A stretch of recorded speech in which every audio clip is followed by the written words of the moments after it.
So what's the practical way to implement teaching of Buddha in our life? Let's try to understand what was his core teaching. Buddha said that our condition, human condition, is fundamentally of suffering. And we suffer because of either craving or aversion. Now let's try to understand what is craving and aversion. So most of us would agree that we believe that we get happiness from outside, from objects of desire, from comfort, from relationships, right? From our loved ones, from success. So our happiness is always dependent on something externally. And all the time we are trying or we are craving for objects which gives us this happiness or so-called happiness. So this is one situation. The second situation is we are trying to avoid objects which we believe take happiness away from us. These are probably toxic friends, difficult situations, painful situations, any sort of pain in life, any sort of uncomfortable situation in life, we try to avoid. So when we believe that source of our happiness is an external object, we call it attachment. And when we believe that the source of our misery lies in something else, we call it aversion. So our mind, it's constantly craving for objects of attachment, and it's constantly trying to avoid things which we believe or we are fearful of. So Buddha's core teaching was that you first analyze, create awareness within yourself to see, to discover these emotions, to discover these feelings within us. And he gave a way of meditation to understand this, to feel it, to observe it within us, and to create awareness about these emotions so that we can choose. Only when we are aware, we can choose the emotions. If we are not even aware, we will not be able to choose the emotion. If there is a distance between the emotion or the feeling and myself, then only I can make a choice. If the choice is me and I am the choice, there is no distance and everything happens unconsciously without awareness. So the biggest teaching which Buddha gave, which we can implement today in our life, is to live a life of awareness, is to live a life of conscious choice, to choose our emotions, to choose the way we feel. Now, how do we do that? It's easier said than done. So the only way it can happen is by meditation. The only way we can create an opening of this understanding within our mind is by practice, by meditation, because meditation is the only tool through which we can purify, cleanse our mind. Okay. So let's try to understand what is the impurity in our mind, because a lot of us don't get it. We get it कि कपड़ा गंदा हो गया, चलो इसको धो दिया. But how do we cleanse our mind and why do we think our mind is impure? Well, let's try to use an example here. I have these glasses. Now my mind is like seeing this world through the glasses of my beliefs, my perception.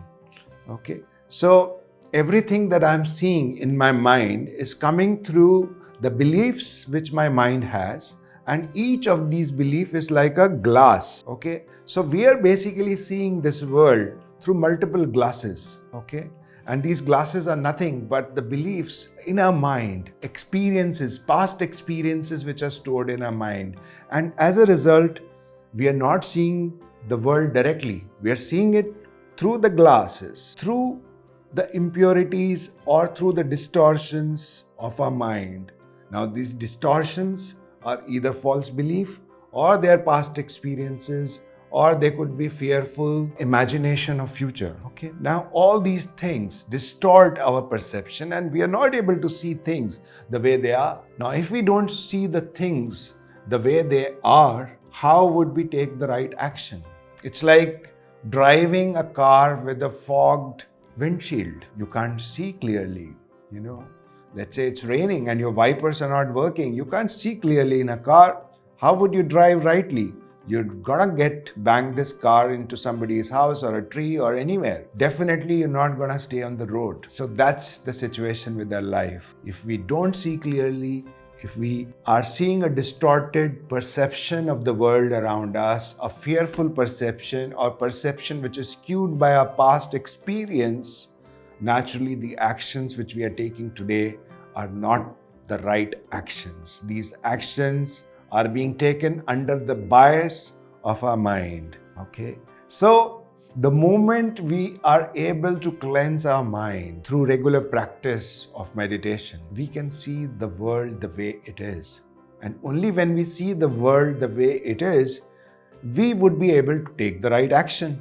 There is no other way. So I think the simplest way for us to do yoga is to practice the meditation which Buddha gave us. And this meditation is as simple as mindfully observing our breath. All we have to do is to close our eyes, sit with our back straight in a comfortable position, and just observe our breath. Now, what is observing the breath?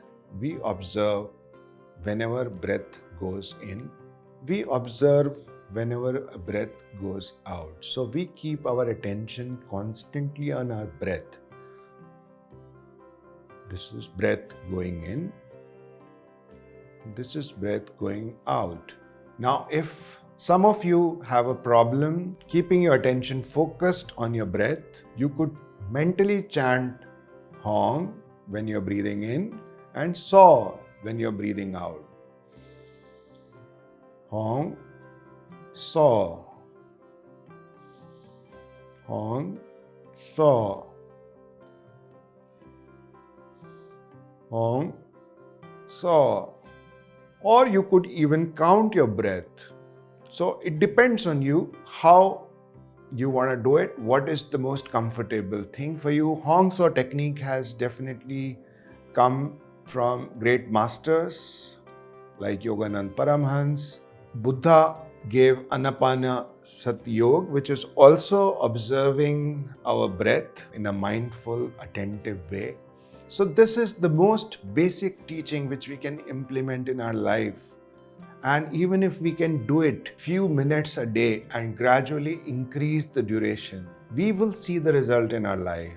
We will see that the awareness that we have about us, about how we are feeling, moment to moment grows. And there is no way we can learn this from a book, from a workshop, or from a webinar. The only way to get this going is by practicing it consciously. And we need to create a sense of urgency, especially if things are not going right in our life. It's a signal that we need an intervention. And if this video is reaching to you somehow and this technique appeals to you, start. There is a lot of material which is available, and I'm sure once you have the intention right of doing it, you will find someone, you will find a group with whom you could do it locally. That's my promise to you. Develop the intention. Once you develop the intention, things would come to you. So friends, I think I have summarized the most practical teaching of Buddha that is relevant for time immemorial. And this technique is nothing but observing our mind moment to moment. Whatever thoughts are going on in our mind, whatever emotions are going through our mind, we are observing it minute to minute. That's one way. Now, to reach to that state, we can prepare ourselves by observing our breath, because breath has a direct connection to our mind.